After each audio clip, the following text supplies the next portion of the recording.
Our final writer, who we agreed, I think, was batting cleanup, not hitting a home run, but managed expectations, so I'm sure he's going to be great.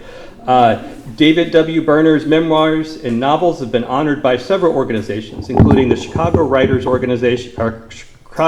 Association and the National Association of Independent Writers and Editors. He's also been honored as the writer-in-residence at the Jack Kerouac Project and at the Ernest Hemingway Birthplace Home and Museum. His short stories, essays, and poetry have been published in several publications, including the Chicago Tribune. David's first poetry collection, Garden Tools, from Finishing Line Press, was released in October of 2025. You can learn more about him at davidwberner.com. Please welcome to the stage.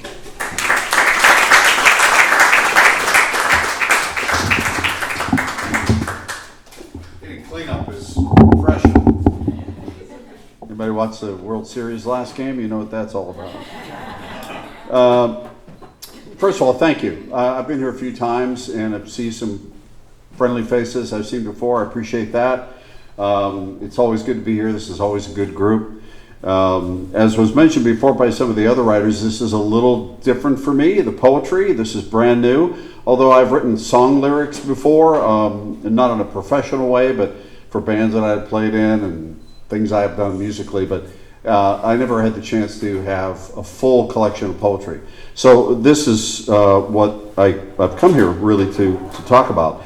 Although I've written some memoir and fiction, and I've been lucky enough to have been recognized with that, and some of that is over there for sale too. But Garden Tools is the first collection of poetry. It's really very much inspired by my wife, who is here tonight, Leslie, who is she doesn't consider herself a master gardener, but in my eyes, she's a master gardener. And a lot of this has to do with the fact that we sort of nurture our lives in a way that we nurture our gardens. We try to find a way to add the right soil and put enough water in there and trim it when it needs to be trimmed and all those good things. So that's kind of the thematics of this collection. So I'd like to read a little bit of that for you. I also just about a month ago or so signed a contract for another collection of poetry, which will not be out until 2027 from Kelsey Books, which I'm happy about. And I have a couple of poems from that collection just to read also, so I'd like to do that.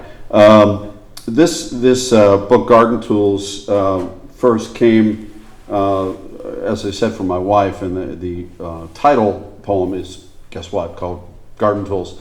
So I'd like to read that one for you first. Garden Tools. At the kitchen sink, I clean the garden tools. Dirt from last season on a trowel, clumps of summer grass on shears. Yesterday's flowers are in the shadows, memories of what once lived in earth, remembrances of flashes of color.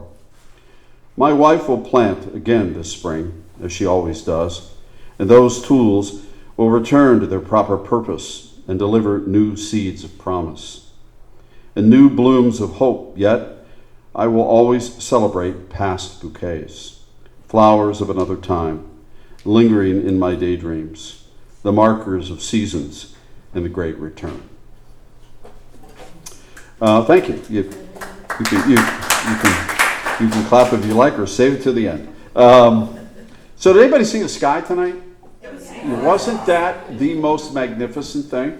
I love that. And I grew up in Western Pennsylvania, and there's a lot of mountains in Western Pennsylvania. So you don't get that plain, that long stretch. We don't get skies I didn't get skies like that when I was growing up in Western Pennsylvania. So when I see it here, or I see it maybe in the Great Plains somewhere, it's pretty magnificent. It made me think of a poem in this book called Pink Morning, which was what I saw one morning. Pink morning. I had always been indifferent about that color. The hue of a baby's blanket, the too delicate rose, the lipstick of questionable women. But on a walk minutes before sunrise, the cirrus clouds low on the northern horizon are suffused with the day's first light. And I think differently now about this unexpected shade of the Akoya pearl hanging on the treetops in the quiet when no one else is awake to question my change of heart. I like pink mornings now. So I've always been a baseball fan, but not like a rabid baseball fan. But I've always been a baseball fan, and when it comes around to playoff time, there is nothing better than playoff baseball. It's just the most. Every pitch matters. Everything is memorable. Everything is important. It's like nothing else in the 162 game season. And I grew up in Western Pennsylvania listening to the Pirates, and this poem is called "Baseball on the Radio." A black and silver transistor, the antenna stretched to the sky, rested on our house's front stoop, and from its speakers came the call, a rope into the outfield, a stand-up double, and Roberto Clemente had his 3,000th hit. The final hit before he would die in a plane crash 3 months later while on his way to help earthquake victims in Nicaragua. I still have that old transistor radio. Its antenna broken, its speaker hisses with age. The tuner cannot always find a signal. But when it does, and I discover on a late summer afternoon a voice filled with glory from a distant diamond, I think about my days on that stoop, holding tight to a young boy's wonder. Thank you. There's nothing like baseball on the radio. You know what I mean? I don't know if that's an age thing or what, but there's just something magical about baseball on the radio. Unless you listen to Harry Carey, near about the last 3 years of his life, you had no idea what was going on. There was one play I heard Harry Carey say, it was like, I heard the crack of the bat, it's on the radio, I heard the crack of the bat, and then I only heard Harry go, "Whoa!" Harry, what happened? So, anyway. One more from Garden Tools, and I'll read a couple of others from this other collection. So this is called "On a Morning When the Tornado Warning Siren is Tested." With coffee I sit, still, meditative, until the sky sings, a chant from the treetops, a dangerous prolonged and wavering. For minutes it wails, like monks in prayer, asking the gods for forgiveness, for shelter from our storms, for the children to hide in bathrooms and bathtubs, for grandmothers to cower in basements. To live in the path of the twisted clouds requires a warning each month, a test to be certain that when the world spins out of control, we are ready. I wonder now, as the sun arrives from behind mad morning clouds, what warnings I have failed to hear, what sirens have howled, disregarded, despite their ghastly screams. All right, so that's Garden Tools, and I have some copies over there for purchase, and I'd love for you to read them. I'm really happy about that collection. So this collection that's coming out in 2027 is called Grand Little Things. It was a poem that I had published in a publication, a journal, maybe 6 months or so ago. It got me going again. I tend to be a fairly fast writer. I come from broadcasting, and if you know anything about broadcasting, it's like, let's go. You write something, you write something again, and you keep writing, and you just keep doing it. You don't wait for inspiration, you write. So I tend to be a fast writer, and so I started working on a lot more poems, and it came together pretty quickly. One is fairly recent. I'll save that one for a moment.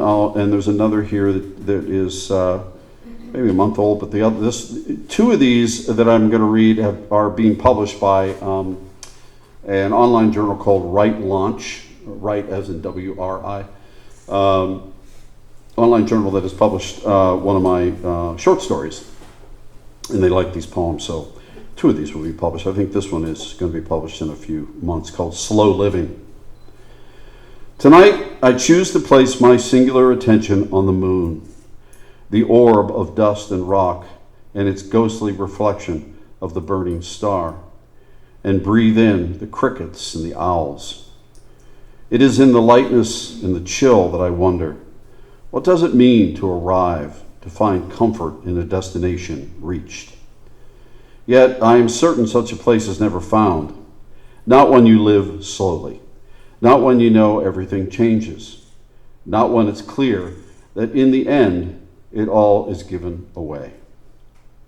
It's an imperfect practice, this work of embracing the senses, of turning from chaos and walking the path of everyday miracles. This one was written not too long ago. My wife and I were in Canada, in Quebec City, which if you've never been, is like being in France. It's a wonderful city. And we were sitting in a little cafe, having what you have in a French city, a croissant and a cappuccino. And there was a young family beside us, and there was a little girl, and you hear French all the time in Quebec City. It's the default language, first language there. And the little girl was speaking French, and it just struck me as it was sort of metaphoric in a way. So I wrote this poem actually while I was still there, and I refined it a little bit when I got back. It's called "This Child Speaking French." Blue eyes, blonde hair like corn husks on the lap of her father. Begins this world in innocence, wrapped in the language of saints. She tastes the bread of cafe bakers and smiles, asking for more. And then she asks, what will follow? What will follow? What will follow forever? What will follow her forever? When will her eyes turn to tears? When will her hair be swallowed in gray? When will she no longer ask her what she wants and accept that love is never certain? Embrace this babe of this morning until the sleep of fitful dreams withers wonder to silence, and she bears her own blue-eyed child of God. She was so cute. You remember her, right, Les? Yeah. She was, and then you hear these beautiful French words coming out of her, and you're like, oh, I just want to take her home. It's beautiful. So I'd like to end with this one. I thought about whether I wanted to end with this one, but I'm not going to say why. But there's a bit of a theme going tonight in some aspects, like the end, right? And I don't want to be a downer about it, but we have to sort of like embrace that, that's going to happen. And this poem is called "The Life You'll Live Without Me." One of us will go first. If we both don't die of fright, if we both don't choke on love.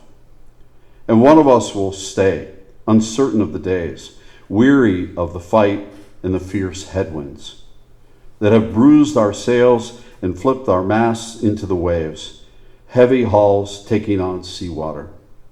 One of us will live another life, a new set of mornings with coffee and toast and the crossword undone, and the radio playing someone's favorite song, a melody we'd never heard before. One of us began living another life. Thank you very much. Books for sale, and always thank you to Water Street. You guys are great, and I appreciate all the times that I've been able to be here. So thanks again.